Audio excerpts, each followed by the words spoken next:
All right, another day. I got all these plates fully welded in.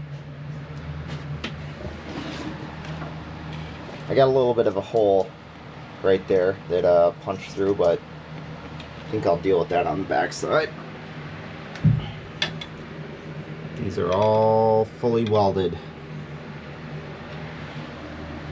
So I'm gonna do is go ahead and hit these with a coat of paint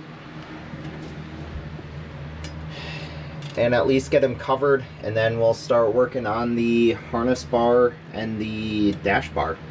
I painted the bases with a black kind of rust prohibiting paint, and then used the same primer I did on the rest of the roll cage to kind of hit the bars with a dusting of it. Also, I put the steering wheel back into the column right here and kind of figured out the height. And then right here I have where I'm gonna put my dash bar.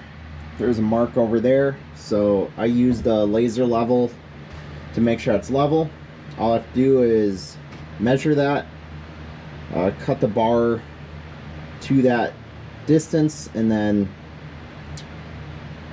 I guess sand where I'm gonna weld and probably tack weld it in place. It should be, as far as roll cage stuff, this one's pretty straightforward. It's a straight bar.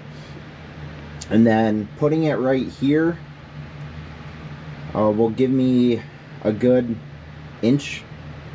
couple inches to play with. This part of the steering rack should hang out about right here in this range.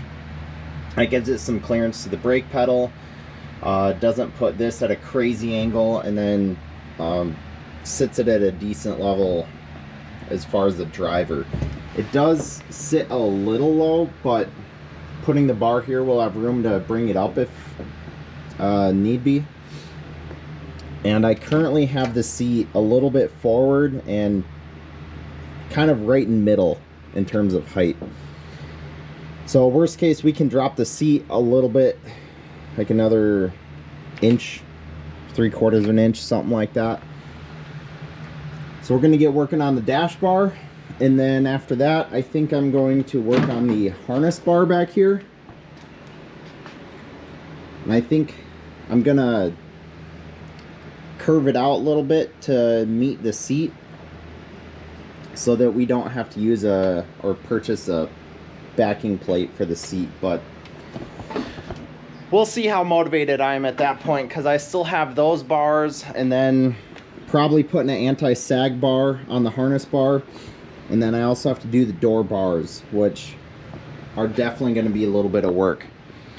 So I'm not done yet, but I have the cage, the main components, the 6 points, so to speak, final welded in. So the main structure of the cage is done. Now it's just the accessory stuff. Let's get to work.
So I do have to say, after the nightmare of trying to weld these spreader plates to the body, this was easy. So you can see, I don't know if I just got better at welding from trying to do those spreader plates, or this just happened to be weld that went really well, but I'm really happy with that. You can see it's got that like silky sheen to it. That's what you want to see. If it's dark gray, you put too much heat into it. But now we have a dash bar. That's pretty exciting. So I went back to check the rules regarding the harness bar, just to make sure I had everything. And it's a good thing I did, because I was prepared to do usually what I see in a harness bar, which is a bar going from end to end of the main hoop. So one bar going all the way across.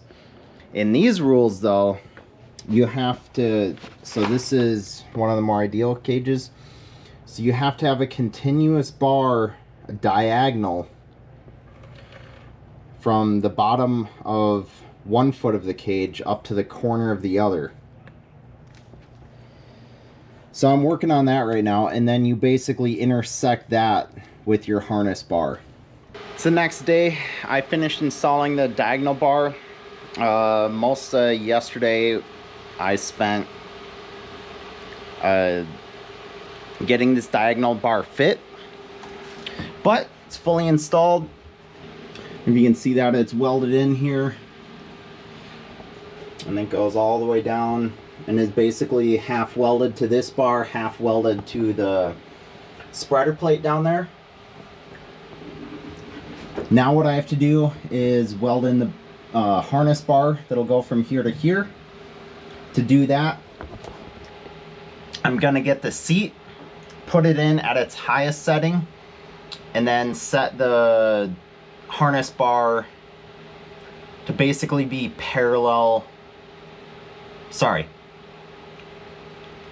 my bad. Set the seat at its lowest setting, put the bar in, basically make it parallel with them, because the rule states that the seat belt or the shoulder harnesses have to be anywhere from, I believe it's 0 to 20 degrees or 0 to 15 degrees to the bar. So if we sit the seat at its lowest setting and have it maybe just a hair under parallel, so it's like a couple degrees down, if we raise the seat any higher than that, it'll just go down more. But anywhere we put the seat, it'll be within that 0 to 15. So let's go ahead and knock that out quick, and then we can figure out where we're putting our bar.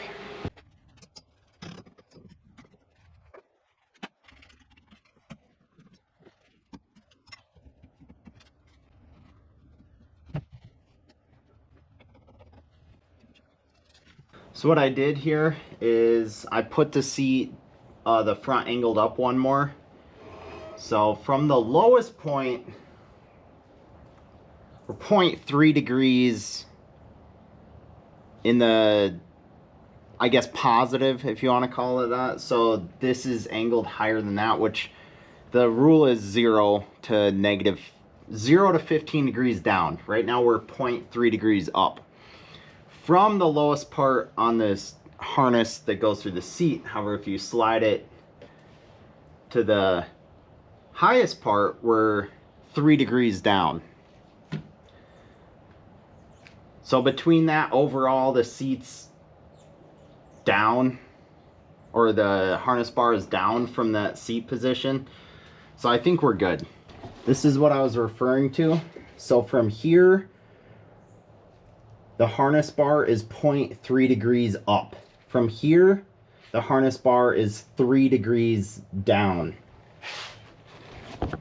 Take the median of that, you know, we're fine. I think it's gonna be fine. I'm gonna tack weld the harness bar in here. Again, this is kind of the most,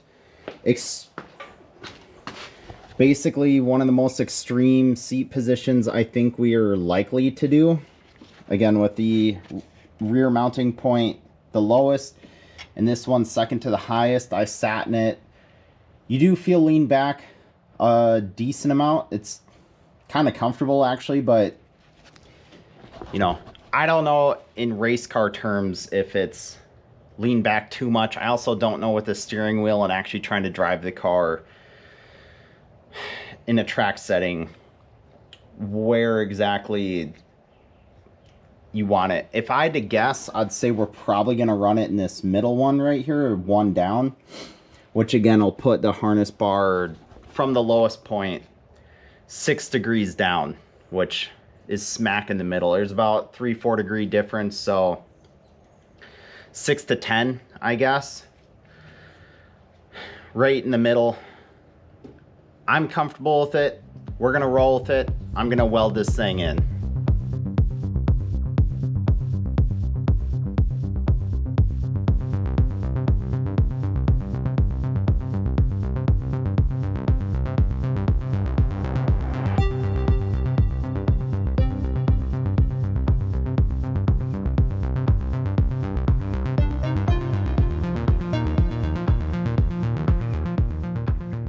I've got to say, I'm pretty happy with how these welds are coming out. I think the struggle with all the plates paid off, because look at that. I know it's not perfect by any means, but I'm pretty happy with that. What's recommended, and I'll probably put in, I don't know if I'm going to do it today, is another bar from there to there. I should probably also paint these welds. There's just part of me that it's a small amount of satisfaction out of looking at them before painting, but whatever. I'll get some paint on them, make sure they don't rust. I think that's gonna do it for this video. We'll wrap it up. I'll pick up as I keep going, but for now, that's gonna be a wrap. As always, have a good one. I'll see you next time.